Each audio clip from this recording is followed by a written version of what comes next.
حبايب قلبي عاملين ايه؟ يا رب تكونوا جميعا بألف خير. النهاردة هنتكلم عن الترند اللي مكسر الدنيا، اللي هو ترند المدرسين، وازاي الطلبة بيعبروا عن حبهم للمدرس او المدرسة بتاعتهم، اللي هم بيهدوه ببعض انواع الحلويات من وجهة نظر الطلبة، اللي ده تعبير عن حبهم للمدرس ده، او تقدير ليهم، تقدير ليه على تعبه معاهم. والمدرس اللي مزعلهم يديله بقى شيتات، ويديله هوم وركات، ويديله أسئلة، ويديله حاجات يحلها. ده برضو ترند برضو طالع الوقتي. والترند اللي طلع بقى وقعد عليه استهزاء كتير وكمية سخرية كتير، اللي هم يدوا المدرس فاكهة وخضار وكرنب وحاجات من دي. وده طبعا استهزاء وتقليل من قيمة المعلم. أنا كمعلمة رأيي اللي أنا عشان الطلبة أو عشان الطلبة يعبّروا عن حُبّهم ليّا، أو أنا أعبّر عن حُبّي للطلبة، اللي أنا أجتهد معاهم في المادة وهُم يحققوا الحُب ده، أو يعبّروا عن الحُب ده، اللي هُم يجيبوا الدرجة النهائية. وده فرحتي بيهم لمّا يجيبوا الدرجة النهائية في المادة، أو ييجوا يشكروني: يا مِس إحنا عرفنا نحِل في الامتحان، أو الامتحان كان من اللي أنتِ ادّيته لنا، أو الامتحان إحنا ما عندناش فيه ولا غلطة، أو هنقفّل في الامتحان بسبب جهدِك معانا وبنشكرِك عليه. هو ده فرحة المُدرِّس، وده المفروض تقدير الطالب للمدرس، أو تقدير المدرس للطالب. المدرس يعمل اللي عليه، والطالب يجيب الدرجة النهائية أو يقفّل في المادة، وده طبعًا أحسن فرحة للمدرس.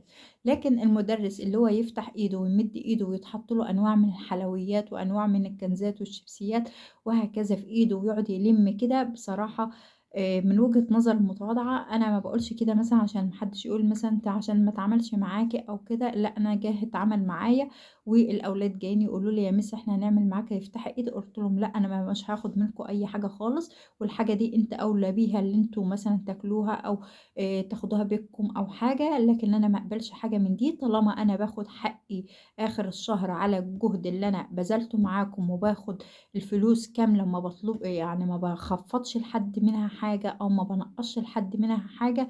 فده خلاص، ده حقي كده، مش عايزة أكتر من كده.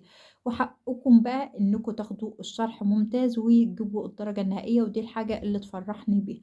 فرفضت تمامًا فكرة الترند ده اللي هو يتعمل معايا، وشايفة بصراحة اللي هو استهتار واستهزاء وتقليل من قيمة المُعلِّم.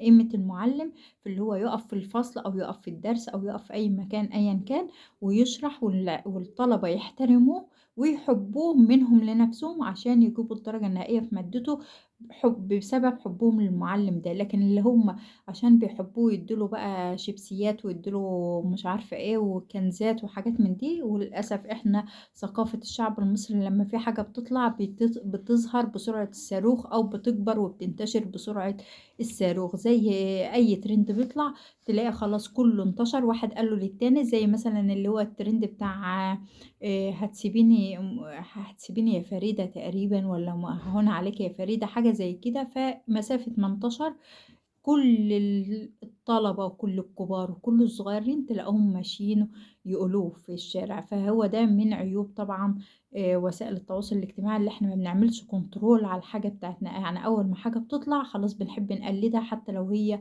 فيها حاجة وحشة أو فيها سوء.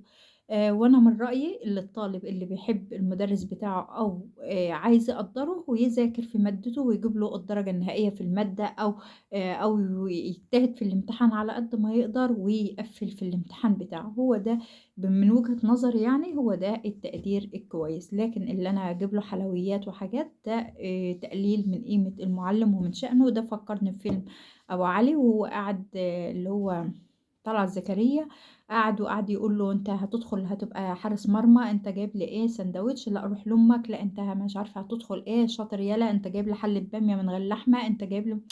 ده بيفكّرني بالضبط باللقطة دي من فيلم أبو علي. يا رب يوفّق أولادنا جميعًا، ويا رب نشوفهم في أحسن خير وأحسن صحة وأحسن حال يا رب العالمين. واللهم رب قال لنا أولادنا فإنا لا نحسن التربية يا رب العالمين. أشوفك على خير وإلى اللقاء. وطبعًا كل واحد يكتب لي في التعليقات هو معارضني أو متّفق معايا، اكتبوا لي في التعليقات وقولوا لي برضه أولادكم عملوا كده مع المدرسين بتوعهم أو لأ. أشوفكم على خير